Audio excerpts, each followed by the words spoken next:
Bonjour, cette vidéo s'adresse à des élèves de première. Il faudra déterminer le sens de variation d'une fonction rationnelle. Alors pour cela, l'exemple que j'ai choisi, donc c'est une fonction f définie sur moins l'infini, moins 2 exclu, union, moins 2 plus l'infini, par f de x est égal à 3x moins 2 sur 4x plus 8. C'est ce qu'on entend par fonction rationnelle. Donc c'est une fonction qui s'écrit sous la forme d'un quotient. Et ici, bien sûr, à chaque fois, il peut y avoir un petit problème, c'est-à-dire qu'en fait, ici, cette fonction, bien sûr, f n'est pas définie sur R tout entier, puisque le dénominateur s'annule en moins 2. En effet, 4 multiplié par moins 2 plus 8, ça donne 0. Et c'est donc pour cela que cette fonction est définie sur R privé de moins 2. Donc maintenant, ici, le but, c'est de déterminer le sens de variation de cette fonction f. Et pour étudier donc le sens de variation de f, on va faire appel donc à f' de x, autrement dit la fonction dérivée de f, sur l'ensemble ici, qui est R privé du nombre moins 2. Donc je peux écrire que f est dérivable sur R privé de moins 2 comme quotient de fonction dérivable sur R privé de moins 2. De plus, f de x s'écrit sous la forme u de x sur v de x, où u de x, donc c'est l'expression qu'on trouve au numérateur, qui est 3x moins 2, et dans la formule que vous connaissez, donc on aura besoin de u' de x. Donc je dérive 3x moins 2 et j'obtiens 3. Mais j'ai aussi besoin donc de rendre explicite donc v de x, autrement dit de donner l'expression ici de v de x, qui est 4x plus 8. Et dans la formule que je vais utiliser par la suite, j'aurai besoin donc de la dérivée de la fonction v, et donc v' de x égale ici 4. On va donc pouvoir utiliser donc la formule qui donne donc la dérivée d'un quotient, qui dit que tout simplement si on a quelque chose de la forme u sur v, ben ça se dérive en u'v moins uv' sur v carré.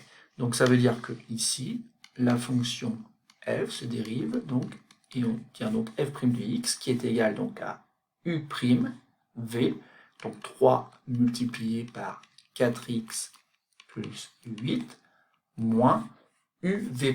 Alors attention, bien sûr, ici, il faut bien mettre les parenthèses afin de ne pas commettre d'erreur lorsqu'on utilise donc cette formule. Et le tout divisé donc par v carré. Et v carré, donc c'est tout simplement 4x plus 8, le tout au carré. Alors maintenant, on va essayer de rendre donc beaucoup plus simple cette expression. Donc première chose ici, premier réflexe, surtout ne pas toucher au dénominateur. On va voir pourquoi après, mais ici, vous gardez donc l'expression 4x plus 8, le tout au carré. Ensuite, au numérateur, donc on peut développer, donc 3 multiplié par 4x, ça fait 12x, 3 multiplié par 8, donc ça fait 24, et après je fais attention, donc il y a moins devant les parenthèses, donc, et après il y a 3x qu'il faut multiplier par 4, donc ça fait moins 12x, et après j'ai moins 2 à multiplier par 4, donc ça fait moins 8, mais avec le moins qui est dans les parenthèses, donc ça fera plus 8. Mais ici je remarque tout simplement que 12x moins 12x, ça s'annule, et que l'expression c'est tout simplement 32 sur 4x plus 8, le tout au carré. Donc on a bien obtenu donc f' de x, qui s'écrit donc sous la forme d'un quotient, 32 divisé par 4x plus 8, le tout au carré. Mais ce qui nous intéresse dans f' de x, c'est surtout son signe. Et ici, vous voyez bien, au numérateur, donc on a une quantité qui est positive, puisque c'est le nombre positif qui est 32, et surtout au dénominateur, pour tout x de r privé de moins 2, cette quantité-là est aussi strictement plus grand que 0. Donc la règle des signes, plus divisé par plus, nous dit que tout simplement cette expression-là est tout le temps positive. Sur l'ensemble, moins l'infini, moins 2 exclu, union, moins 2 plus l'infini, bien sûr en excluant à chaque fois moins 2. Il ne nous reste plus qu'à compléter ce tableau. Donc sur la première ligne, on va inscrire les valeurs particulières de x. Ici, c'est pas très compliqué parce qu'il y a moins l'infini plus l'infini, et il y a aussi une valeur interdite qui est moins 2. Et d'ailleurs, comme c'est une valeur interdite, double barre ici pour signifier qu'on ne peut pas la prendre.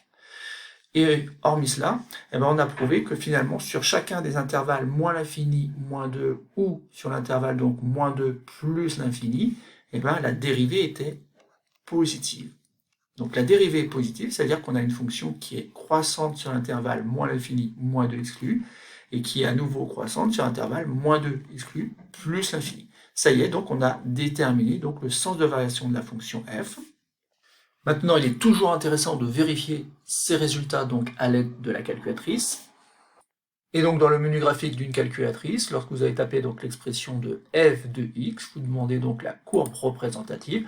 Alors il faut savoir que cette courbe représentative se trace en levant le crayon, c'est-à-dire que du fait qu'il y ait une valeur interdite, il y a une première partie de la courbe ici, et une seconde partie où on repart en fait d'en bas pour signifier en fait que ici on a bien une fonction croissante. Alors pourquoi on a une fonction croissante? Ben, vous voyez bien, hein, ça monte. Lorsqu'on se déplace de gauche vers la droite, ça monte, mais ça montait aussi jusqu'à une valeur à moins 2. En effet, ici, c'est la valeur interdite, donc ça valide notre tableau de variation, où on a trouvé que la fonction était croissante sur l'intervalle moins l'infini, moins 2, ça semble être le cas ici, et qu'elle était donc aussi croissante sur moins 2 exclu, plus l'infini.